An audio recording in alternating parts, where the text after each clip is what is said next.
හරි යාළුවනේ මම ඔයාලට කියලා දෙන්නම් PLC එකේ කොහොමද ලීඩර් එකක් ගහන්න කියලා මේ පොඩි දෙයක් මේ වගේ දේවල් ඉගෙනගෙන අපි ටික ටික ඉස්සරහට යන් මෙන්න මේ GS work කියන software එක open කරගන්න ඕනම open කරගන්න ඕනි ඔන්න ඔය වගේ interface එකක් කරන open කරපුවාම හරි ඊට පස්සේ මේක යනවා new project කියන එකට new project කියන ගියාම මෙන්න මෙතන අපි දාන PLC එකේ ඒ දාන්න ඕනේ ටික මේ අපි දාන FS3U එකනේ හරි ඒක දාලා අපි ඕකේ කරපුවාම මෙන්න මෙයාගේ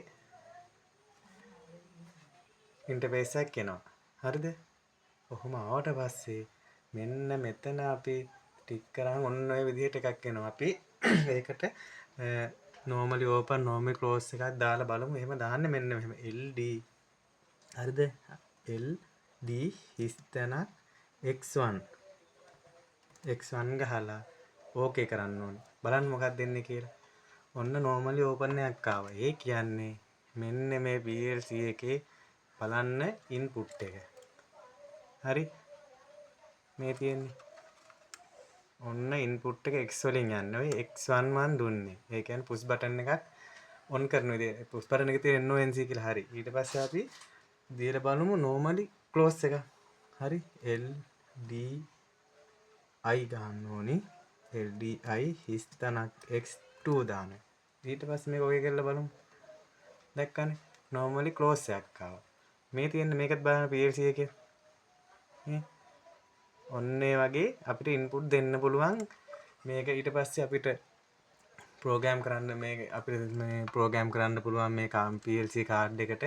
ඔය වගේ අපිට එක දිගට හදා ලෙටර් දාගන්න පුළුවන්. මං ඉස්සරහදී කියලා දෙන්නම් ටික ටික ඉගෙන ගන්න මේ එකපාරට ඉගෙන ගන්න අමාරුයි. චුට්ට මං කියලා දෙන්නම් කොහොමද program කරලා PLC එකට දාලා ඒකෙන් කොහොමද push button එකක් ඔබනකොට කොහොමද වැඩ කරන්නේ ඒ ටික දැනට මෙන්න මේ ලෙඩර් එක ගන්න විදිහේ අයිඩියා එකක් ගන්න ඉගෙන ගන්න මේ GS work කියන software එක download කරලා තියාගන්න ඔයාලා මං ඉස්සරහදී කියලා දෙන්නම් කොහොමද ඒ ටික කරන්න ඕනේ ලෙඩර් එක ගහන්න චුට්ටක් පුරුදු වෙන්න දැන් නැත්තම් මට කතා කරලා අහන්න හරි ඔය වගේ දෙයක් ඉගෙන ගන්න ඕනේ මේ වගේ සේරම ටික කියලා දෙන්නම් හරි බොහොම ස්තුතියි තව දෙයක් කියන්න ඕනේ මගේ channel එක YouTube channel එක subscribe කරලා තියාගන්න. හොඳ නම් like කරන්න. මම තව ඉස්සරහදී මේ සේරම දේ ඉස්සරහ ටික කියලා දෙනවා VFD ගැන එහෙම PLC ගැන අපි ඉස්සෙල්ලාම සේරම ටික ඉවර කරලා program කරන්න විදිය දක්වා මේ වීඩියෝ එක බලන්න.